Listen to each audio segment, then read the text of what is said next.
Hello friends, Jitendra Thakur from ATS account. दोस्तों, आज हम डिस्कस करेंगे रिकन्सिलिएशन कि रिकन्सिलिएशन कितने प्रकार के होते हैं और रिकन्सिलिएशन हम क्यों करते हैं और रिकन्सिलिएशन का हमारा पर्पज क्या है, रिकन्सिलिएशन का फॉर्मेट और रिकन्सिलिएशन कैसे करते हैं, ये सारी बातें हम डिस्कस करेंगे। वीडियो को एंड तक देखें और एटीएस अकाउंट चैनल को सब्सक्राइब करें और वीडियो को एंड तक देखें। तो दोस्तों, सबसे पहले जैसा कि हमने बात की रिकन्सिलिएशन दोस्तों, डेटर्स रिकन्सिलिएशन, क्रेडिटर रिकन्सिलिएशन और पार्टी रिकन्सिलिएशन। तो रिकन्सिलिएशन इन तीन चीज़ों के लिए किया जाता है। डेटर रिकन्सिलिएशन, जो हमारे डेटर्स होते हैं जिनको कि हम गुड्स सेल करते हैं, वो डेटर्स होते हैं, हमारे डेटर्स का रिकन्सिलिएशन करते हैं। क्रेडिटर रिकन्सिलिएशन, जो हमारे सप्लायर्स होते हैं जिनसे हम गुड्स परचेज करते हैं, वो क्रेडिटर्स होते हैं, क्रेडिटर रिकन्सिलिएशन। ब्रांच रिकन्सिलिएशन, यदि हमारी एक से ज़्यादा ब्रांचेज हैं तो हमें अपनी इंटर ब्रांच रिकन्सिलिएशन भी करना पड़ता है कि जो हमारी ब्रांच का बैलेंस है और हमारी सब ब्रांच का बैलेंस है वो दोनों मैच होने चाहिए। फोर्थ होता है बैंक रिकन्सिलिएशन, जो हमारा बुक्स ऑफ अकाउंट्स होता है, जो हमारा बैंक का लेजर होता है अपनी बुक्स में, और बैंक स्टेटमेंट होता है, उसको भी हमें रिकन्साइल करना होता है। तो हम बैंक रिकन्सिलिएशन स्टेटमेंट भी बनाते हैं। तो ये हमारे चार तरह के रिकन्सिलिएशन होते हैं जो कि हमें अपनी बुक्स ऑफ अकाउंट्स में करने पड़ते हैं। अब डिस्कस करेंगे दोस्तों कि हमारा रिकन्सिलिएशन का ऑब्जेक्टिव क्या है। दोस्तों, रिकन्सिलिएशन हम इसलिए बनाते हैं कि जो हमारे लेजर बैलेंसेज होते हैं, हमारा लेजर बैलेंस और हमारे सप्लायर का या हमारे डेटर्स का लेजर बैलेंसेज, उनमें कुछ रीजन्स की वजह से उनमें डिफरेंसेज होते हैं। सपोज करो हमारा लेजर बैलेंस हमें 5 लाख का बैलेंस दिखा रहा है, सप्लायर का लेजर बैलेंस 6 लाख का बैलेंस दिखा रहा है, तो उसका जो डिफरेंस होता है उसको हमें आइडेंटिफाई करना होता है कि ये डिफरेंसेस किन रीजन की वजह से आ रहा है। कभी कोई हमने बिल तो नहीं एंटर करना छोड़ दिया, या पार्टी ने कोई चेक एंटर करना तो नहीं छोड़ दिया, या हम अपनी बुक्स में कोई क्रेडिट नोट की डेबिट नोट की एंट्री करनी तो नहीं छोड़ गई है, या हमारे सप्लायर या डेटर्स ने उसने कोई डेबिट नोट या क्रेडिट नोट की एंट्री करना तो नहीं छूट गया है। तो ये सारे रीजन्स होते हैं कि जिनकी वजह से हमारे लेजर बैलेंसेज में डिफरेंस होता है, उसको हमें आइडेंटिफाई करना होता है और आइडेंटिफाई करके उसको हमें अपनी बुक्स ऑफ अकाउंट्स में एंट्री पास करनी होती है। या यदि कुछ एंट्री हमारे सप्लायर से या हमारे डेटर से रह गई है तो हमें उसकी बुक्स में भी एंट्रियाँ पास करानी होती है। ऐसा नहीं है कि बुक्स में हमने एंट्री पास करनी होती है, कुछ हमारे सप्लायर डेटर्स की भी मिस्टेक्स होती हैं जो कि उसने अपनी बुक्स में प्रॉपर एंट्रीज नहीं करी होती हैं, तो हमारे को वो एंट्रीज भी करानी होती है। तो दोस्तों, हमें रिकन्सिलिएशन हमारे मेन होता है अकाउंटिंग में, और ये हमें 3 मंथ्स में, 6 मंथ में और ईयरली बेसिस पे हमें टाइम टू टाइम बहुत नेसेसरी होता है। यदि हमारा कोई इनकम टैक्स स्क्रूटनी में केस आता है तो उस केस में इनकम टैक्स डिपार्टमेंट भी हमारे को रिकन्सिलिएशंस प्रोवाइड करने के लिए डिमांड करता है। यदि हमारे 5 लाख या 5 लाख से ऊपर के जो भी हमारे डेटर्स या क्रेडिटर्स होते हैं, उनकी वो एक लिस्ट मांगता है और उनके साथ में एक रिकन्सिलिएशन मांगता है, क्योंकि ये तो नेचुरली है, हमारे लेजर बैलेंस में और सप्लायर और डेटर्स के लेजर बैलेंस में डिफरेंस होना नेचुरली है। पर हमारे को उन डिफरेंसेस को आइडेंटिफाइड होना चाहिए, जिससे कि हम अपने इनकम टैक्स डिपार्टमेंट में रिप्लाई दे सकें कि ये जो हमारे डिफरेंसेस है इन रीजन्स की वजह से है। कई रीजन्स में क्या होता है कि हमारा सपोज करो मार्च का बिल था, हमने अपनी बुक्स में मार्च में एंटर कर दिया, पर पार्टी ने कई बार मार्च का बिल अप्रैल में एंटर करा, नहीं कर पाया, वो भूल गया बाई मिस्टेक, जो भी रीजंस थे। कई केसेस में क्या होता है, हमने अपनी बुक्स में 31 मार्च में चेक इशू कर दिया, सप्लायर चेक लेके गया, उसने अपने बैंक में डिपॉजिट कराया, उसके अपनी बुक्स में एंट्री जब बैंक में क्लियर हुआ, उसने उस क्लियरेंस के बेस पे पास करी, तो वो भी हमारा डिफरेंसेस का रीज़न क्रिएट हो जाता है। तो ये काफ़ी रीजन्स होते हैं जिसको भी हम डिटेल में भी डिस्कस करेंगे। तो ये हम डिस्कस करते हैं फॉर्मेट ऑफ रिकन्सिलिएशन जो हम बनाते हैं। तो रिकन्सिलिएशन बनाने के लिए हमें किस फॉर्मेट में, जो हमारा सबसे कन्वीनियंट फॉर्मेट होता है कि हमें किस फॉर्मेट में रिकन्सिलिएशन को बनाना चाहिए, जिससे कि हमारे को कोई दिक्कत ना हो और सिंपली कोई भी बना सकता है। तो दोस्तों, ये हम डिस्कस करते हैं फॉर्मेट के बारे में। सपोज करो कोई भी सप्लायर हो या डेटर्स हो या क्रेडिटर्स हो या बैंक हो, कोई भी हो, सबसे पहले हम क्या करेंगे दोस्तों, सबसे पहले हम यहाँ पे डेबिट और क्रेडिट ये मेंशन कर लेंगे।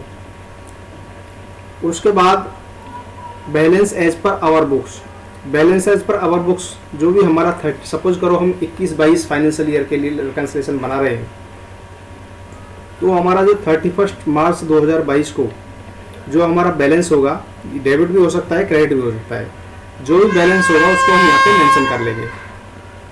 उसके बाद में दोस्तों फर्स्ट पॉइंट आता है हमारा, पहले हम अपनी डेबिट साइड और पार्टी की क्रेडिट साइड उन दोनों को मैच करेंगे। एक एक साइड पकड़ेंगे। पहले हम सपोज करो हम अपनी डेबिट साइड पकड़ते हैं और पार्टी की हम क्रेडिट साइड पकड़ते हैं, उन दोनों को हम रिकंसाइल करेंगे, टिक कर लेंगे सारी एंट्री। उसके बाद ये आइडेंटिफाई करेंगे कि उसमें से क्या रिमेनिंग एंट्रीज रह गई हैं।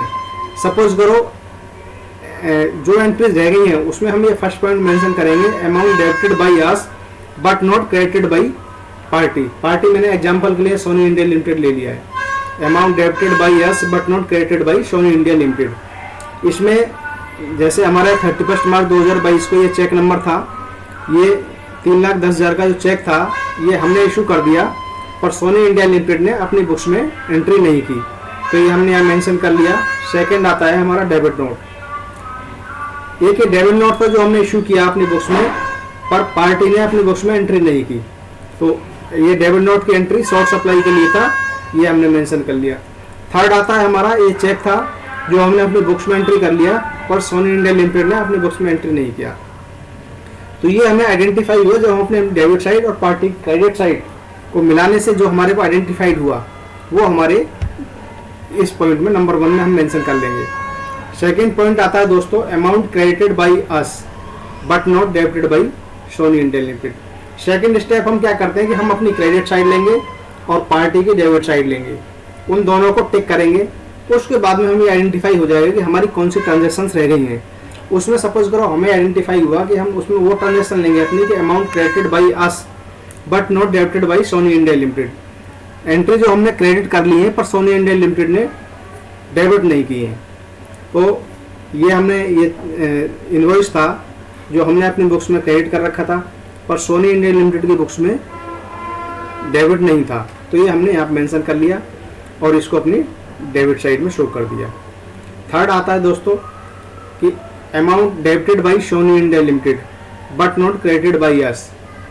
जब हमने अपनी क्रेडिट साइड और जो डेबिट साइड मेंशन करी थी उसमें ये पॉइंट फाइंड आउट होकर आया कि सोनी इंडिया लिमिटेड ने कोई एक चेक रिटर्न चार्जेस की एंट्री पास कर रखी है, तो उस चेक रिटर्न चार्जेस की एंट्री को हमने यहाँ पे मेंशन कर लिया और यहाँ पर डेट, चेक नंबर और अमाउंट। तो ये हमारी जो एंट्री थी, ये यहाँ पे 500 ही आएगा, ये एंट्री थी हमारी, इसको हमने यहाँ पे क्रेडिट कर देंगे। फोर्थ आता है हमारा amount credited by Sony India limited but not debited by us. जो ट्रांजेक्शन हमारे को आइडेंटिफाइड हुआ कि कुछ ट्रांजेक्शन सोनी इंडिया लिमिटेड ने क्रेडिट कर रखी थी पर हमने अपने बुक्स में डेबिट नहीं की, उसको हम इसमें फोर्थ पॉइंट में मेंशन कर लेंगे। ये ट्रांजैक्शन हमने एग्जांपल के लिए 1-1, 2-2 ट्रांजैक्शन लिए हैं, ये हमारी एक से ज़्यादा भी हो सकती हैं। जब हम रिकंसाइल करेंगे तो काफ़ी ट्रांजैक्शंस हो सकती हैं, वो सब यहाँ मेंशन कर लेंगे। उसमें से हमें ये आइडेंटिफाई होंगी कुछ एंट्री जो हमने पास करनी होंगी वो हम अपनी बुक्स में पास करेंगे, कुछ एंट्री जो हमारे सप्लायर ने पास करनी थी या हमारे डेटर्स ने पास करनी थी हम उसको उसकी बुक्स में पास कराएंगे। उसके बाद नेक्स्ट आता है हमारा balance as per books of party. जो सपोज करो सोनी इंडिया के बुक्स में जो बैलेंस था 31 मार्च 2022 को, उसको हम यहाँ मेंशन करेंगे, जो भी बैलेंस होगा डेबिट या क्रेडिट। उसके बाद में इसका हम डेबिट साइड का टोटल कर लेंगे। डेबिट साइड का टोटल किया हमने 8,90,500 आया।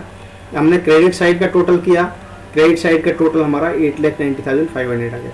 ये दोनों बैलेंस डेबिट और क्रेडिट साइड के जो टोटल होते हैं हमारे, ये सब टोटल हमारे बिल्कुल मैच होने चाहिए। यदि इसमें कोई डिफरेंस है तो इसका मतलब हमारा अकाउंट रिकंसिलिएशन करेक्ट नहीं है, उसमें कुछ ना कुछ एरर है, कोई एंट्रीज ट्रांजेक्शन्स रह गई हैं जो कि हमने प्रॉपरली रिकंसाइल नहीं की है। ये मैच होने का मतलब है कि हमारा रिकंसाइल करेक्ट है। सिर्फ हमें इसके बाद नेक्स्ट स्टेप आता है हमारा, जब ये हमारा मैच हो जाता है तो हमें ये जो ट्रांजेक्शन्स आइडेंटिफाइड हुई हैं इन ट्रांजेक्शन्स पे एक्शन लेना होता है। कि जैसे कि हमने amount debited by us but not credited by Sony India limited, हमें ये देखना है कि ये हमने जो 31 मार्च में चेक इशू करे सोनी इंडिया लिमिटेड ने क्रेडिट नहीं करे, या तो इसमें ये रीजन हो सकता है कि सोनी इंडिया लिमिटेड ने 1 अप्रैल में एंट्रीज करी हूँ। यदि उसने 1 अप्रैल में एंट्रीज करी हैं तो that is okay, no problem. इसमें आगे हम मेंशन कर लेंगे यहाँ पे कि entry passed by Sony Indian limited on 1 April. तो ये हमारा क्लियर हो गया। सेकंड हमारा है amount credited by us but not debited by Sony Indian limited. ये हमने इनवॉइस था, जो इनवॉइस हमने क्रेडिट करा है, सोनी इंडियन लिमिटेड डेबिट नहीं करा, तो हमें सोनी इंडियन लिमिटेड को मेल डाल के ये क्लियर करेंगे कि ये आपकी बुक्स में इनवॉइस नहीं आ रहा है। ये हो सकता है कि हम अपनी बुक्स में भी चेक करेंगे, हमने किसी दूसरे पार्टी का, किसी दूसरे सप्लायर का इनवॉइस तो हमने बाई मिस्टेक नहीं कर लिया है, तो इस पर हम इस तरह से एक्शन लेंगे।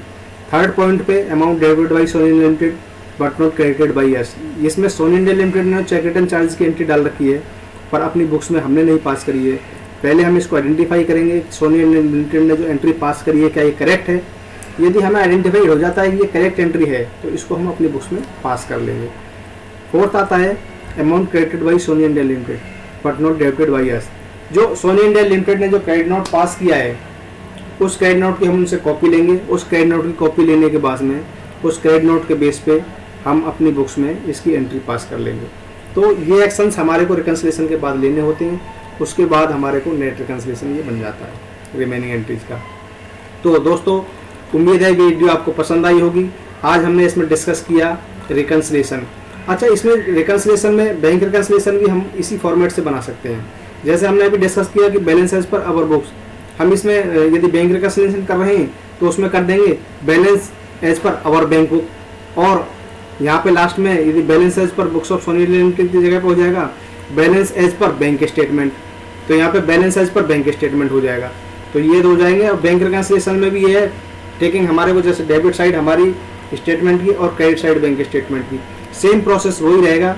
और ये हमें 4 स्टेप हैं, ये हमें 4 पॉइंट जो है इनमें ट्रांजेक्शन्स को मेंशन करना पड़ेगा, और इसी प्रोसेस के बेस पे, इसी फॉर्मेट के बेस पे हम अपना bank reconciliation, inter branch reconciliation, कोई भी रिकन्सिलेशन हो, इस फॉर्मेट के बेस पे दोस्तों हम कर सकते हैं। उम्मीद है वीडियो आपको पसंद आई होगी। आज के लिए good bye. Jitendra Thakur from ATS accounts. Good bye दोस्तों, नमस्कार।